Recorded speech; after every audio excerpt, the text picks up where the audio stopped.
শোষণ ভালো করে পোজ দিস। আচ্ছা আর এগুলো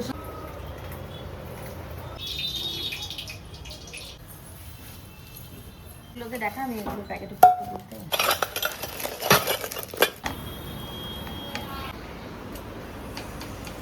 কালকে রাত্রির 12টার সময় বাপের বাড়ি থেকে ঢুকে কোনো ক্রমে 2 ঘন্টা লাগাতার কঠোর পরিশ্রম করে জামা কাপড়গুলোকে এক ঘরে স্তূপাকারে জমা করেছি। আজ বাদে কাল মেয়ের স্কুল খুলে যাবে, আর 2-3 দিনের ভেতর জামা কাপড় যদি না তুলি আবার সোদা সোদা গন্ধ বেরোবে, কারণ বৃষ্টি ঝমঝমিয়ে পড়ছে। তো দেখতেই পাচ্ছ সকাল সকাল আমি প্রচণ্ড ব্যস্ত, শিবানীদি ওপাশে সবজিপাতিগুলো কাটছে, কারণ আজকের ব্লগটা ভীষণই ফাটাফাটি মজাদার হবে। কেন বলো তো? কারণ আজকে প্রচুর লোকজন আসবে বাড়িতে, গেস্ট, বহুদিন পরে নিজের হাতে রান্না করে সবাইকে খাওয়াবো। আজকে ছিল বড় ননদের জামাই ষষ্ঠী। জামাই ষষ্ঠী উপলক্ষে কেন আমার বোন এবং আমার মাকে নিমন্ত্রণ করলাম, চলো তোমাদেরকে এই ব্লগে দেখাই। সবাই কিন্তু ব্লগটা একদম শেষ পর্যন্ত দেখো। সকাল সকাল এই দেখো রান্না বান্না করবো বলে আমি আর শিবানীদি দুজন বসে পড়েছি। শিবানীদিকে দিয়েছি সবজি কাটার জন্য, কি কি কাটতে হবে সেগুলো বলে না দিলে তো বুঝতে পারবে না। তোমাদের বকুদাকে সে কখন বাজারে পাঠিয়েছি, এখন বাজার করে ঘরে ঢোকেনি। কাঁচা লঙ্কা কত কিছু রয়েছে, কাঁচা লঙ্কা রয়েছে, শশা টশা, সেগুলো কাটতে হবে। শিবানীদি চলে গেলে পুরো একটা কাজও যদি হয় একটা কাজও সেই মানে পড়ে থাকবে এরকম একটা ব্যাপার কাটা।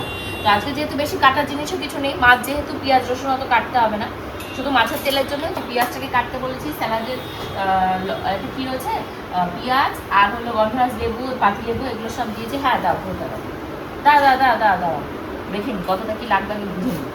আমার মনে হচ্ছে আর লাগবে না, এটুকু থাক, এটুকু রেখে দিই। বেগুন এতটা পুরো লাগবে না, বেগুন অনেক বড় একটা বেগুন তো। এবার এটা হলো মাছের তেলের জন্য, আমার মনে হয় না মাছের তেলে আলু দেবো, আর হলো এটা দেবো, তো বেগুন দেবো। বেগুন আলুটা কিন্তু শিবানীদি আলাদা লাগবে, তাহলে এতটা আর লাগবে না। তো চলো এবার রান্নাঘরের দিকে যাওয়া যাক। রান্নাঘরে কী কী মাছ ভিজিয়েছি তোমাদের গিয়ে দেখাচ্ছি, আগে ওইটুকু শিবানীদিকে বুঝিয়ে নিই। আজকে রান্নাবান্নাটা যেহেতু নিজের হাতেই করতে হবে, ধোয়াধুয়িটাও করতে হবে, মাছ, তারপর যা যা রয়েছে, যেগুলো চাল ডাল যা যা ধোয়া রয়েছে সেগুলোকে আমি স্নানে যাওয়ার আগে ধুয়ে নেব। আর আজকে জানো তো মাংস করিনি একটা কারণেই, কারণ মাছ টাছ খেয়ে না কারো দ্বারা আর ওই হয় না যে চিকেন খাবো কি মটন খাবো, হয় না যে তা না, মানে দিলেই খাই এরকম একটা ব্যাপার, কিন্তু আমি করিনি। যা খাবে ইলিশ মাছ যেহেতু কিনেছি, যত খুশি ইলিশ মাছ খাও, মন ভরে তৃপ্তি করে খাও। তো এখন হলো আমি মুগের ডালটাকে ধুয়ে নিয়েছি ফার্স্টে, ধুয়ে এখন মুগের ডালটা ঘি দিয়ে ভাজবো, ভেজে তার ভেতরে জিরে ফোড়ন টোড়ন না সিদ্ধ করবো, কাঁচা লঙ্কাটা দিয়ে আগে একটা সিটি পড়া মাত্র নামিয়ে দেবো। আজকে জানো তো আমার ডালটা একটু বেশি ফুটে গেছিলো, ডালটা একটা সিটি দেওয়ার পরে আবার ঢাকা দিয়ে মানে বক্স মানে প্রেশার কুকারের ঢাকনাটা খুলেছিলাম না, তার জন্য না ভেপসে উঠেছে। ওটা যদি একদম ইনস্ট্যান্ট হাওয়াটা বের করে ঢাকনাটা খুলে দিতাম, বা যখন সিসি করে উঠেছে তখনই যদি মানে গ্যাসটা বন্ধ করে দিতাম, তাহলে মুগের ডালটা বেশি মানে ফুটতোও না আর বেশি ঘনও হতো না। ঘন ঘন মুগের ডালই খাওয়াটা ভালো, কিন্তু আরেকটু যদি মুগের ডালগুলো ছেঁড়া ছেঁড়া থাকতো তাহলে দেখতে ভালো হতো। তো সেইটাই এখন করার চেষ্টা করছি। আর নাহলে একটা হতে পারে, আমি যখন ভেজেছি ভাজার আগে যেহেতু জলের ভেতর আমি ধুয়েছিলাম, ওই ধোয়াটাতে মুগের ডালটা সোক করে নিয়েছে জলটা। মুগের ডাল তো এমনি নরম হয়, একটা সিটি কি তারও আগেই হয়তো সিদ্ধ হয়ে যায়। তো এখন হলো গিয়ে ভাতের চাল নেবো। এবার ভাতের চাল না আমি হিসাব করতে পারছি না, কারণ আমাদের লোক কজন হিসাব করো, আমার বর্ণনাদের ফ্যামিলির 4 জন, আর আমার বাড়িতে আমি লিটিল গোল্ডের বাবা, লিটিল গোল্ড ধরার ভেতর নয়, আর প্রিয়া খেয়ে যাবে, আর তার সাথে উপাস থেকে বাবা মা স্বর্ণ পূজা, এই কজনই আমরা লোকজন ছিলাম। তো সেই হিসাবে আমি 4 কৌটো চাল নিয়েছি। 4 কৌটো চাল নেওয়ার পর আমি হিসাব করলাম 4 কৌটো চালে আমাদের হলো 8 জনের হবে, আমরা প্রায় 10-12 জনের কাছাকাছি, তাহলে আরও কৌটো বসাতে হবে। তো ওইগুলো ভাবতে ভাবতে বললাম তাহলে চাল ধুয়ে আগে এক হাঁড়ি ভাত বসায়, তারপরে বাকি কাজ করব। তো তারপরে এই যে এখানটায় মাছগুলোকে ধুয়ে নিয়েছি। মাছ আমি 3টে কিনেছিলাম, মোটামুটি 3টের মাথায় যা ছিল, মাথা লেজা মোটামুটি সবই রান্না করে ফেলেছি। লেজা হয়তো 2 পিস রেখে দিয়েছিলাম, 1 পিস লেজা দিয়েছিলাম, কারণ লেজা কেউ খাবেও না। আর মাছটা কী হয়েছে বলতো, ফ্রিজের ভেতর যেহেতু বরফে রেখেছিলাম, বরফটা ছাড়তে একটু টাইম নিচ্ছিল, তাই আমি বেছে বেছে দেখছিলাম যে ছোটো যেগুলো লেজের ওপরের সাইডের মাছ, বা ধরো ঘেরার সাইডের মাছ, মানে মাথার আগের মাছটা, সেই মাছগুলো আমি বাদ দিয়ে দিয়েছি। কী হয় বলো তো, ধরো মাছ এদিক ওদিক হলে ওই মাছগুলো লোকের পাতে বলে, দেখে আমরা যেহেতু নিজেদের মানুষ, তার জন্য আমি ওই মাছগুলোকে তুলে দিয়েছি। সবই ভেতরের দিকে ডিমালা মাছগুলো নিয়েছি। ডিমালা মাছ কিন্তু আমার আবার খুব একটা পছন্দ না, কিন্তু মানে সবারই মোটামুটি কম বেশি ডিমালা মাছই পছন্দ। তো আমি ভালো করে মাছের গায়ে, মাছের মাথার গায়ে লবণ হলুদ এগুলো দিয়ে ম্যারিনেট করে রেখে দিয়েছি। আজকে কিন্তু টক দই দিইনি, অন্যান্যবার আমি যখন সর্ষে ইলিশ রান্না করি একটু টক দই দিই। এবার যেহেতু মা আসবে, খাওয়া দাওয়া করবে, মার আবার টক দইটা পছন্দ করে না, ভাবলাম ঠিক আছে মায়ের স্টাইলে আগেও একদিন করেছিলাম, ভালো হয়েছিল খেতে, মায়ের মতনই টেস্ট এসেছিলো। টক দইটা দিলে টেস্টটা পুরো একদম চেঞ্জ হয়ে যায়। তোমরা একদিন টক দই বাদে করবে, একদিন টক দই দিয়ে করে দেখবে কেমন হয়। তারপর এর ভেতরে অনেকেই আছে পোস্ত বাটা দেয়, কাজু বাদাম বাটা দেয়, আমি ওইসব কিচ্ছু দিই না। আমি ওর ভেতরে শুধু সর্ষে আর হলো কাঁচা লঙ্কা আর জিরের গুঁড়ো, ধনের গুঁড়ো হালকা, এই দিয়ে মানে ইলিশ মাছটা রান্না হয়ে যায়। ইলিশ মাছ এমন একটা মাছ তুমি যেমনভাবেই রান্না করো না কেন খেতে এমনিই ভালো হয়। আর মাছের মাথাগুলো ভেজে নেবো, মাছের মাথা দিয়ে মুগের ডালটা করবো। আজকে ভেবেছিলাম যে কচু শাক করবো, কিন্তু কচু শাক করতে গেলে একটা জিনিস আমি ভেবে দেখলাম, কচু শাক ধরো 2 আটি আমার প্যাকেট লাগবে, মানে 2 প্লাস্টিক কি 3টে প্লাস্টিক লাগবে। তারপরে কচু শাক সিদ্ধ করতে একটু টাইম লাগবে, তারপর সাতলাতেও একটু টাইম লাগবে। তার থেকে মাছের মাথার ডালটা ভালো। আর আমার বাবা এসেই বলবে ডাল রান্না করিসনি, তো আবার একটা কচু শাক করতে গেলে অন্ততপক্ষে আমার 1 ঘন্টার জার্নি আছে সমস্ত কিছু গুছিয়ে গাছিয়ে নিয়ে। তো রান্নাঘরের এদিকে কিন্তু আমার সমস্ত গোছানো হয়ে গেছে তোমাদের সাথে গল্প করতে করতে।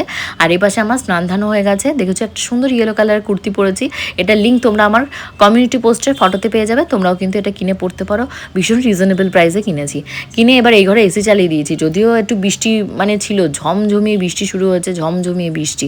তারই ভেতর আমার মানে রান্নাঘরে হাফ কাজ যেহেতু হয়ে গেছে, মানে মিক্সার মেশিনে আমি আদা কাঁচা লঙ্কা বেটে নিয়েছি, সর্ষে বাটাটা শুধু হয়নি, যখন মাছটা রান্না করবো তার আগে করবো। তারই ভেতর ভাবলাম দার্জিলিং থেকে যে জিনিসগুলো কিনেছি সেগুলো তো তোমাদের সাথে দেখানোও হয়নি, আর সেগুলো কাউকে কিছু দেওয়াও হয়নি, আর কারোর জন্য আমি কিছু আনিও নি যদিও। তো তারপর আমি ভাবলাম কি তাহলে একটু বের করে দেখি তো যে কী অবস্থায় আছে। তো বের করতে গিয়ে আমার মনটা এত খারাপ হয়ে গেছে, মানে কি বলবো, আমার তো লিটারালি কান্না পেয়ে গেছে।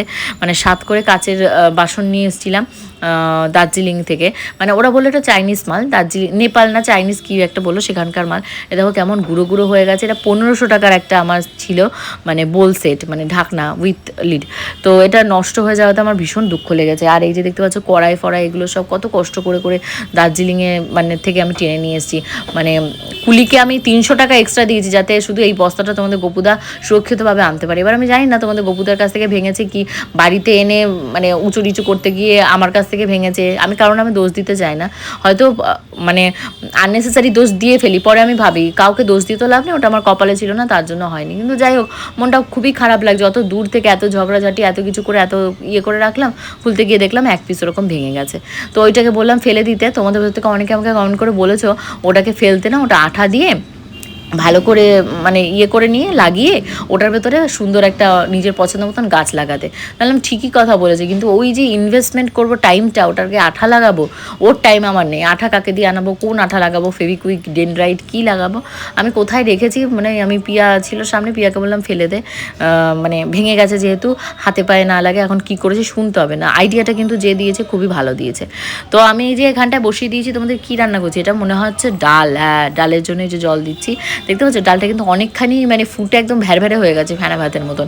আমি যখন নিজেই জাল দিচ্ছি নিজেই ভাবছি যে ডালের পরিমাণ প্রথমত বেশি হয়েছে, আমরা যে কজন লোক ছিলাম সেই আন্দাজে অনেকটাই বেশি, 20 জনের ডাল হয়ে গেছে, পাতলা করতে হতো আর একটু বেশি ফুটে গেছে। তো মাছের মাথাগুলো আমি মানে ভাজবো, ভেজে তারপর একে একে ওর ভেতরে দিয়ে দেবো। তো এরই ভেতর মাছের মাথা দিতে দিতেই দেখি বড় ননদ ঢুকে গেছে।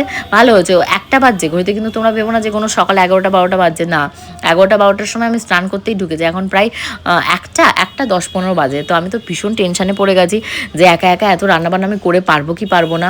তারপর ভাবলাম না আর অত টেনশন করে লাভ নেই, সবই নিজেদের মানুষ, আস্তে আস্তে তো টাইম লাগবে। আমি 4টে তো বাজবে না, হয়তো 2টোর জায়গায় 2:30 হয়তো হবে আমার রান্নাগুলো নামাতে।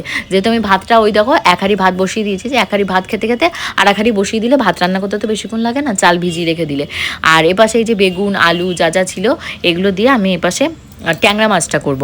বেগুন 2 রকম কাটা হচ্ছে, একটা বেগুন দিয়ে রান্না হবে ইলিশ মাছের তেল পটকা, তারপর তোমার আমার কাছে কিছু আগের ওই যে ডিম আনা ছিল লিটল গোল্ডের বাবার, সেগুলো। এখন মনে হচ্ছে ডিম আরও তো ছিল আমার 1 প্যাকেট, সেটা এর ভেতরে দিয়ে দিলে ভালো হতো, সবাই ডিমের চচ্চড়িটা ভালো খেয়েছে। মানে ইলিশ মাছের তেলের যে চচ্চড়িটা, সেই চচ্চড়িটা আমি করেছিলাম পেঁয়াজ দিয়ে, ছোটো ছোটো একটু আলু দিয়ে। মানে সবজিটাকে তো মানে কোয়ান্টিটিতে তো বাড়াতে হবে, আমাদের লোক বেশি। আর তার বাদে ইলিশ মাছের তেল, 3টে মাছ, সামান্য 3টে মাছের এবার কোনটুকু বাই পেট হয়, গাদা গাদা তো আর তেল চর্বি বেরোয় না, এটা তো কাতলা মাছ না, তেল চর্বি ভরা থাকবে, তাহলে কত পরিমাণে বাড়াবো। তো যাই হোক যেটুকু চচ্চড়ি করেছি সবাই খুব ভালো খেয়েছে। আর এই হলো মাছের মাথার ডাল আমার হয়ে গেছে, আমি সুন্দর একটা পটের ভেতর ঢেলে রেখে দিয়েছি। আর এখন রান্না করতে হবে ট্যাংরা মাছ। ট্যাংরা মাছ অলরেডি আমি ওখানে বসিয়ে দিয়েছি। ট্যাংরা মাছটা রান্না করব আদা কাঁচা লঙ্কা বড়ি বেগুন আর আলু দিয়ে।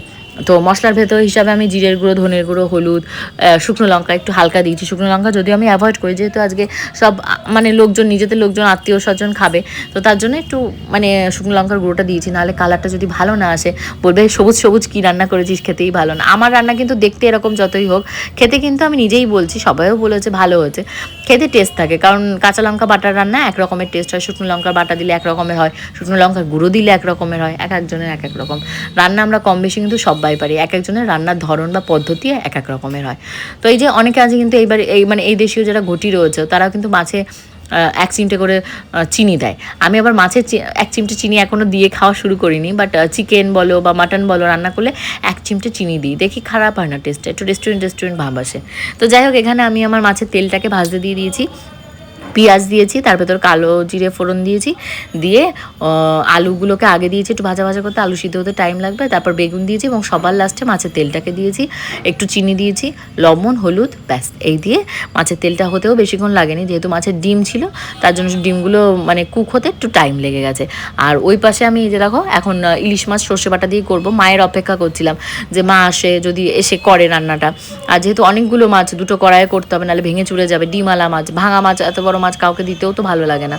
তো মা আজকে আসতে পারেনি, কারণ আজকে বাবার দোকানটা খোলা ছিল, সানডে ছিল যদিও, কিন্তু আমার আর সে কথা মাথাতেই নেই যে আজকে সানডে বাবার দোকান খোলা, তাহলে মাদের আমি ইনভাইটই করতাম না, মাদের নিয়ে আমি পরে আবার কিছু করতাম, ওরা ওদের মতন মানে করতো, ফ্রিলি ওরা ঘোরাঘুরি করতে, এখানে আসবে বলে একটা দোকান বন্ধ করাকরির ব্যাপার।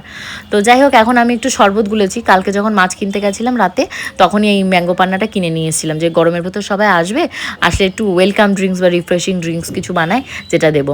আমি অনেকের ব্লগ দেখি যারা বিদেশে বিশেষ করে থাকে, তারা একার হাতে কী করে যে এত কিছু অর্গানাইজ করে, মানে প্রত্যেক উইকেন্ডে ওরা পার্টি থ্রো করে, পটলাক পার্টি যেটাকে বলা হয়, এক একজনের বাড়ি থেকে এক একজন এক একটা রান্না করে নিয়ে যাবে। তো আমার বর্ণনা তো আজকে কিন্তু সেম টু সেম তাই করেছে, ও 1 গামলা ভর্তি করে কই মাছের তেল ঝোল রান্না করে নিয়ে এসছে, কারণ কই মাছ খেতে আমরা কম বেশি সবাই ভালোবাসি। তো ওকে অনেক থ্যাংক ইউ, কই মাছ রান্না করে নিয়ে এসেছে। জামাইবাবু এখনও ঢোকেনি, তা আমার রান্না যেহেতু আমার হয়ে গেছে, তোমাদের গপুদা ব্যস্ত হয়ে গেছে যে জামাইবাবুকে ডাকো, কারণ 2:15 বাজছে। আমি বললাম এখন ফোন করে দাও, জামাইবাবু হয়তো আসতে 10 মিনিট লাগবে, আর ইলিশ মাছ হতে হয়তো আর 20 মিনিট লাগবে, মানে 25 মিনিটের ভেতর সব কমপ্লিট হয়ে যাবে। এই তো দেখো, বলতে বলতে জামাইবাবু ঢুকে গেছে, জামাইবাবুকে খেতেও দিয়েছি। আসলে ফ্রুটস কেটেছিলাম, ম্যাঙ্গো কেটেছিলাম সকালবেলা শিবানীকে দিয়ে, শিবানীদিকে ম্যাঙ্গো দিয়েছি, তারপর আর কি ছিল বলো, আঙুর ফল, তারপর আরও যা যা ছিল মোটামুটি সব দিয়ে টিয়ে ওদেরকে খেতে টেতে দিয়েছি। দেওয়ার পর এখন অপেক্ষা করছি যে মা কখন আসবে, মা কখন, তারই ভেতর দেখে মাও ঢুকেছে। মা ঢুকলে মা বলছে ওরা খেতে খেতে তাহলে দে লিটিল গোলকে 2টো ভাত খাইয়ে দিই, কারণ লিটিল গোল সেই সকালবেলা সেরিগ্রো খেয়েছে আর একটা ডিম খেয়েছিল, তিয়ার সাথে তখন পড়াতে এসেছিলো, তাছাড়া আর কিছু খায়নি। ও দিদুর সাথে গল্প করতে করতে ইলিশ মাছের তেল একটু আর একটা ইলিশ মাছ দিয়ে মা একটু ভাত মেখে দিয়েছে, তাই 2-4 গাল খেয়েছে। কালকে লিটিল গোল্ডের জন্য আলাদা করে আর খিচুড়ি টিচুড়ি কিছু রান্না করিনি।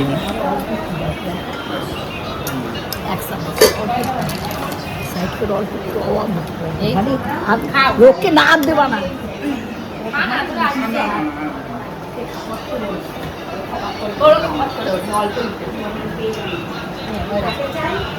আমার এই ভিডিওটা একবার হয়তো ইউটিউব থেকে ডিলিট হয়ে গেছে, আমি দুপুরবেলার দিকে ছেড়েছিলাম, হয়তো কেউ কেউ দেখতে পেয়েছো, কেউ কেউ পাওনি। আবার ভিডিওটা এডিট করছি, এখন সন্ধে কটা বাজছে, এই যেমন ধরো এখন ঘড়িতে বাজছে 7:47, আবার এডিট করছি। অ্যাকচুয়ালি কী হয়েছে, লিটিল গোল্ড প্যান্ট পরা ছিল না, আমি সেটা খেয়াল করিনি, এটা আমারই ভুল।